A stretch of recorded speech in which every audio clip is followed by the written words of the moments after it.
What does the zombie film genre reveal to the historian of the Cold War mentality? Introduction. The zombie film genre, today a very prevalent genre that makes millions in revenue each year, rose to Western popular culture in the late 1960s, a time at which the events of the Cold War weighed heavily on nearly every aspect of culture and mentality all over the world. Therefore, by studying a genre of film which arose from this time of extreme tension and chaos, we can gain a valuable insight into the state of mind of large parts of the Western population at that time. The Cold War, an intro. The Cold War was a period from the end of World War II, 1945, to the early 90s, in which there was a very precarious state of economical, political, and military tension between the USA and Russia, two of the biggest nuclear powers in the world. Events of interest during this period include the space race, the Second Red Scare, and the Cuban Missile Crisis. As we will see, the world came close to ending on more than one occasion throughout the Cold War. An interesting depiction of the world had history taken a different path can be seen in the recent video game Fallout 3, set in a post-nuclear apocalyptical version of Washington, D.C. I will look in depth at certain aspects of this period later on. Zombie movies, an intro.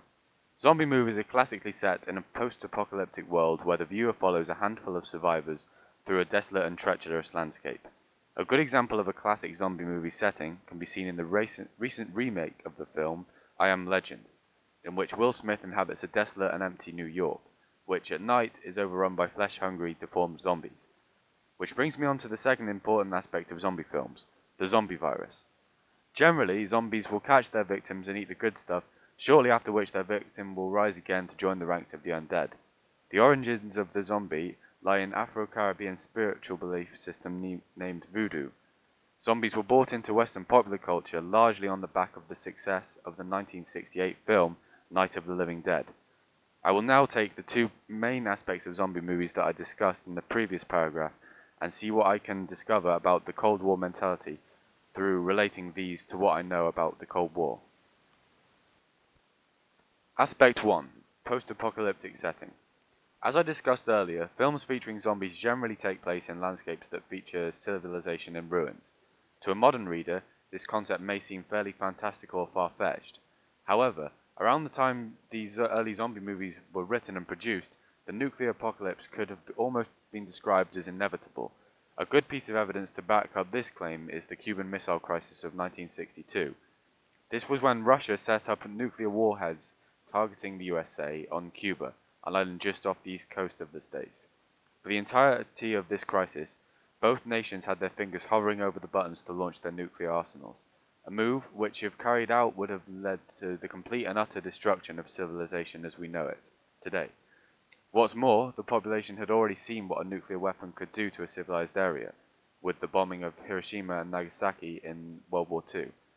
This shows us as historians that the idea of the apocalypse, seen so frequently in zombie movies, doesn't come from fantasy, yet from everyday reality.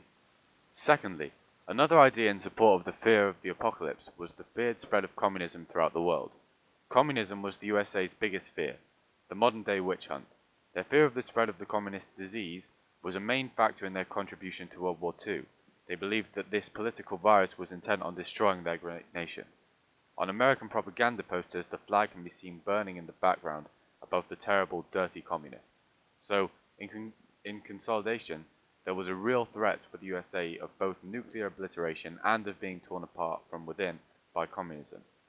Thirdly, in addition to my original points, the fear generated by the popular representation of the half-dead, rotting corpses of zombies was not entirely fantastical either.